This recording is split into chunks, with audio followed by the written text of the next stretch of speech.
Hey, how's it going? I know it's been a bit since the last review now, hasn't it? I had to switch priorities for a bit to focus on SGB for the time, do a couple of things over there. The Eagles won the Super Bowl, which caused Philadelphia to kind of stop for a little bit. Everyone's caught in the celebration. It's been a crazy couple of weeks.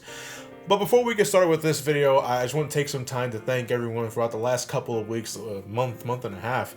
Those have been joining me for my Twitch livestream playthroughs, the Sonic Adventure All Emblems run, the Kingdom Hearts Level 1 Proud Mode stuff. The amount of support I've gotten throughout the last couple of weeks as I try my best to entertain you guys by pulling my hair out has been absolutely tremendous. And I just want to take this time to really thank you guys. I feel like I don't do that enough when I'm like live streaming and all that sort of thing, as you guys wait for like the next review and all that sort of shit. But again, I do want to thank you guys for just tuning in and making my life easier and making just the good times more apparent. And if you ever want to catch those live streams, when you want to catch them live and all that sort of shit, I know.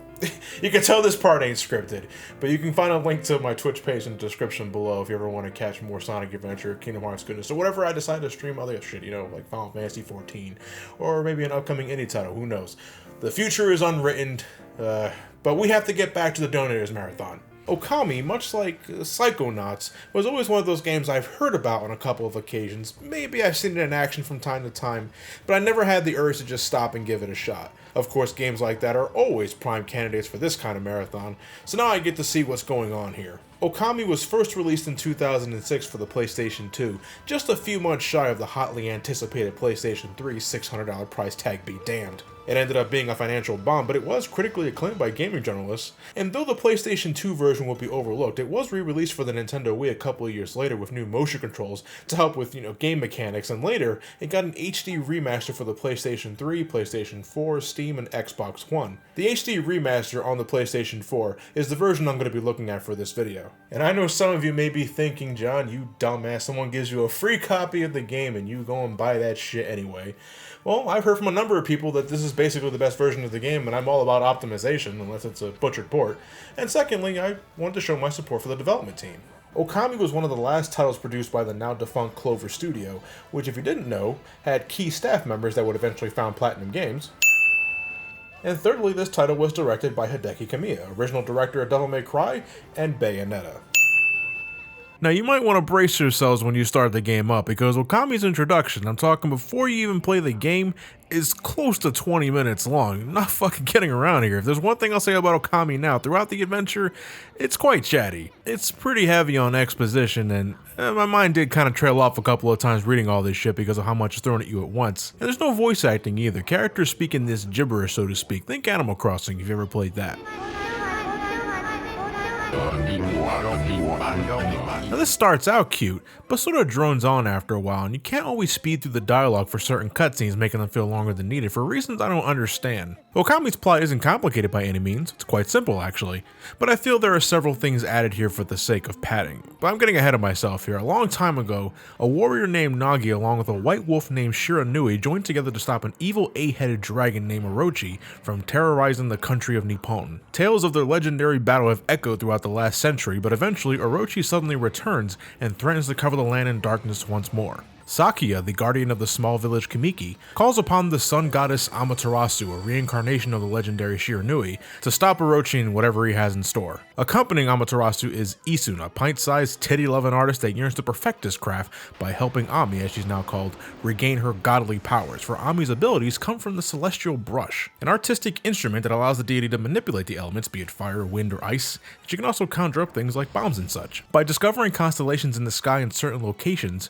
Ami meets up with that particular god to access a new power, and within time, Ami and Isun hope to use this power to eventually stop Orochi. Their adventure takes them across the land of Nippon, encountering different flavors of country folk and all that, helping them with their needs and such, from the citizens of Kamiki village to someone like Susanoo, the cowardly descendant of the legendary warrior Nagi. The journey sure enough has its share of obstacles. Besides the endless barrage of demons that infest the land, there's also the mysterious Waka, a self-proclaimed prophet that loves toying with the goddess and challenging her every once in a while in combat, offering her vague directions to her next destination afterwards, mysterious facade intact. Using her reclaimed powers, Ami eventually restores a good deal of Nippon back to normal, wiping away every bit of darkness they come across, and soon they encounter the revived Orochi. With Isun by her side and a shitload of booze, Amaterasu manages to slay the foul beast, and the country land is saved. And that, my friends, is only the first third of this fucking game. For how much Orochi, the 8-headed dragon, is built up in that long-ass intro, the journey to regain your powers and stop his antics is only about the first 13 hours or so. After Orochi's supposed death, an ominous dark power begins to infest other parts of the land,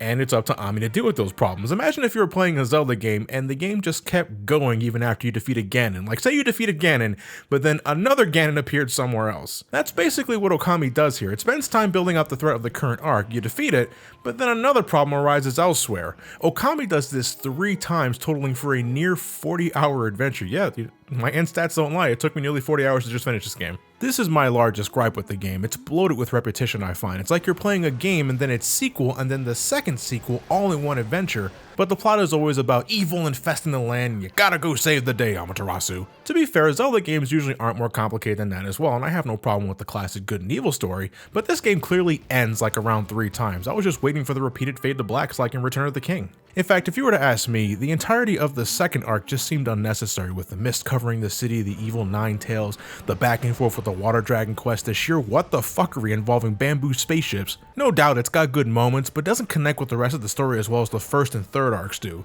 The third arc centers more on Amaterasu and Isun as characters and their upbringings, and it makes it more interesting for me personally. Though even then, I think this stuff could have easily been interspliced with the first storyline so that the whole package wasn't so fluffy. In regard to Isun, it's something I would have appreciated sooner because I know it's popular to compare this game to, say, Twilight Princess, but Isun ain't no Midna, that's for sure. He's far more one note to me. He's got a big mouth, loves the pussy, but that's about all he's worth for the first 2 arcs, a repeated joke. By the third arc, they give him more to work with, covering his origins and his familial upbringing, and I like that, but again, needed that sooner because that's like 28 hours into the game. Okami never transcends beyond the basic good versus evil plot, and because of that, it feels Okami escalates things just for the sake of escalation, lacking in substance in crucial areas. The final boss of this adventure is this orb of evil called Yami, who is revealed to be the true source of the darkness spreading throughout, but this dude is literally mentioned like 1 time before you confront him in the grand finale just hours later. Maybe it would have helped if I was more familiar with Japanese folklore, which this game takes heavy inspiration from. Maybe it could have given me more context to certain things. Who knows, I might just be missing the whole damn point or some other shit, and it's just one giant environmental message. They really put a lot of detail into those moments when you restore land back to normal. Now, I always thought the look of this game was eye-catching. Okami utilizes an art style that's reminiscent of ink wash paintings and ancient Japanese visual design, like woodcuts and watercolors. It's gorgeous in action, but not exactly my preferred aesthetic. Yeah, the game could look positively dazzling, but the thick black lines and choice of color kind of washes out the picture in a couple of areas, making things look a tad dull. But that's about the only critique I have with the game's visuals though. I guess the only other thing that comes close is the HD resolution. On the PS4 everything looks nice and clean, sure, but since it's an upscaled PlayStation 2 title, it's easy to see the seams, graphical pop-up and all that. It's minor shit, but something I kept noticing. Given the simple plot, or plots, I just don't think Okami needed to be as long as it was. But still, it had a healthy amount of moments that, while they weren't necessarily tied to the story, were good for a laugh. I enjoyed every instance where I unlocked a new celestial power, like the antics you got into with that particular god was generally good for lighthearted fun. And as much as I thought the second arc was kinda needless, I did find myself laughing at the idea of this princess being a space alien that took off in a bamboo spaceship. I thought Animusha 2 was rocking that ancient Japanese rocket science, but holy shit, Okami is right alongside it. It was the more nonsensical moments where I found Okami to shine best in, and those kind of moments are spread evenly throughout the entire story, which, helped me not wander off mentally. And luckily, it was also the gameplay that ultimately helped me get through this game without feeling too much burnout. The Twilight Princess comparisons don't just stem from the fact that you're playing as a wolf. Okami is basically The Legend of Zelda with a shit ton of Japanese folklore. How you progress through the game, how you discover new things. It's Zelda through and through, but it does have its own way of doing some things. For one thing, Okami is much more combat driven. Besides Ami having a better combo game than Link, which you can further improve by making repeat visits to this guy's dojo, she'll also gain access to a boatload of new weaponry. You can have 2 weapons equipped at all times, one acting as your main weapon and the other as a sub-weapon for secondary purposes. The reflector as a main weapon, for instance, is great for pure melee, but as a sub can act as a nifty shield. With something like rosaries, you can use it as a damage-dealing whip, or fire projectiles as if you were holding a gun. And if swordplay is more of your forte, you'll soon have access to a number of swords that are a little slow, but they pack a huge wallop. As a deity, Ami is also much more acrobatic. Although it's a little slow to start, she can pick up ground speed and really cover some ground once she gets going. And I like the effects of flowers blooming behind her as she runs too. I find that pretty neat. But, she could jump over a lot of shit, which Link wishes he can do. She can wall jump up cliffs if you can't quite make it in one leap. She can later upgrade to get a double jump, and after that, her double jump can be upgraded to cause damage like the screw attack. But her most essential tool is the Celestial Brush. This is pretty much how you solve puzzles and get through obstacles, because as you progress, the brush can do several things. Besides using it as a weapon to cut through things, it can help rejuvenate plant life and help others so they can give you praise, which you can then spend to increase your total health, how much money you can carry, the amount of ink you can hold so that you can use the Celestial Brush more often, all that kind of stuff. You can draw lily pads on water so you can safely travel over it without worrying about drowning. You can create gusts of wind to blow out fires, or push that lily pad you're standing on right now to travel through water faster, because seriously, for a goddess, Amaterasu is a horrible fucking swimmer. You can make bombs to demolish cracks in the walls and floors to discover hidden passageways. You can freeze things, you can melt things, you can slow down time. Yeah, she stacked more than this girl, and really that's great because it makes the journey fun and gets me excited for the next power-up whenever I discover a new constellation. It's engaging. And supplementing these are items you can use to further increase your offensive capabilities. There's drinks that temporarily increase your attack and defense power, an item that makes you completely impervious to attacks for a time, or these exorcism slips that are essentially screen nukes. These can quickly help you clear the playing field, and they can all be easily purchased from any merchant you come across, or they could be in any treasure chest that you find in one of the dungeons, or the ones spread throughout the world. The game controls wonderfully, and Amaterasu, as you can see, is a capable god with how versatile she can be. The problem is, I don't think the rest of the game really takes advantage of this. It's easy to classify this as a Zelda clone, but this game is nowhere near as brain taxing if you ask me. Solutions to puzzles are cut and dry and don't leave much to the imagination. Did you just get a new Celestial Brush technique? Odds are the next few areas will require that specific tool to get going. It's a staple of classic Zelda design, but maybe it's just me, but I felt the puzzle variety was not as strong here as in something like Ocarina of Time or Twilight Princess, and in terms of dungeons, there isn't that many of them. On occasion, the game gets a little more complex, but more often the game will rather just work out your combat abilities by having you face a large number of demons. But this also has problems because despite the different number of goons they send your way, and there's a lot of them, these guys are no problem at all. Most, if not all of them, can be defeated just by mashing the attack button, and if they start blocking, well, most of the time it's just a matter of using the Celestial Brush to knock them on their ass and continue the beatdown. Using items can make these encounters more of a joke, which kind of starts a chain reaction, you could say.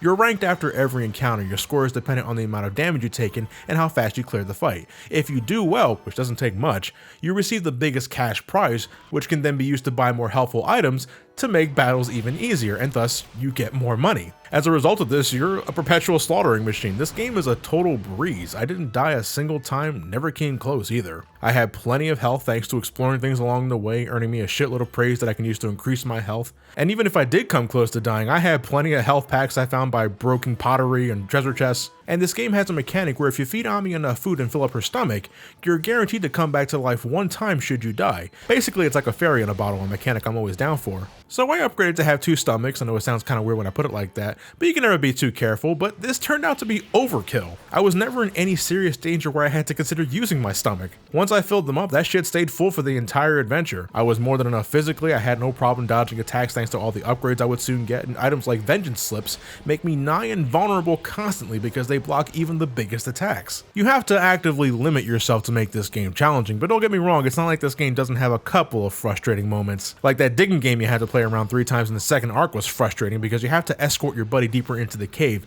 using the brush to manipulate their actions because they can't see shit and they never think to bring a torch, and for some unexplained reason, there's a fucking time limit that shortens if the character gets hurt. What's going on here? Like, what is this shit? Until you get mermaid coins to fast travel between parts of the country, the back and forth between major areas was a little tiring. I felt it most when I had to locate these dogs to unlock the next dungeon. And I think this might have been intentional too, because not long after you finish this quest, you can start getting mermaid coins to get to places faster. It's like the game is taunting me, those cheeky dickheads. And I'm pretty sure Kamiya just blocked me on Twitter 3 times. Now this blockhead motherfucker wasn't so much a pain at first. You have to pinpoint his weak spots in the correct order using your brush after he reveals them for a short period of time, which isn't so much of a problem when you only had to worry about 2 or 3 dots, but by endgame you have to pinpoint about 5 or 6 of those sons of bitches in one fell swoop using nothing but photographic memory. And if you fucked up, the pattern would change so you couldn't just cheese it. I had to use my phone to record the solution so that I had a visual reference to actually finish this fucking challenge. I mean, kudos, that'll certainly get the blood boiling, but fuck him anyway. Okami might be a letdown for those looking for a naturally tougher challenge, but I like to think of it this way.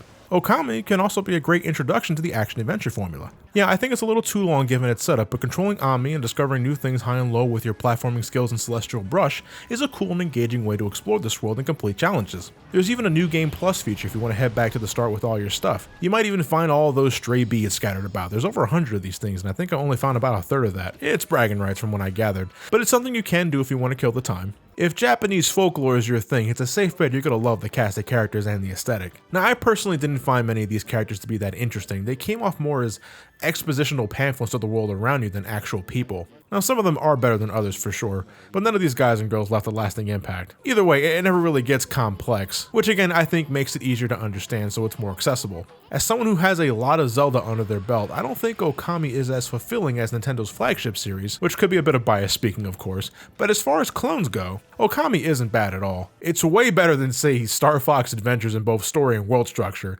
and the kind of things you can do with Ami. So if Zelda wasn't your cup of tea visually, I'd say give Okami a shot. If you're looking for more action-adventure goodness, Okami can help fill the gap. I did enjoy my time with this game, but I don't see myself going back to it. There's a ton here I feel I've already seen previously, so in a number of ways, Okami doesn't feel that special to me. But I can still recommend it as a solid game to those curious about it. Okami's good, so go get the HD remaster if you haven't picked it up already. And with that, the Donators Marathon will continue next time with whatever the hell I pull out of the box. But I want to give you guys a heads up because priorities will be shifting slightly for the next coming days. And I'm not talking about like going to another channel or anything like that. I'm done with SGB duties for the time being.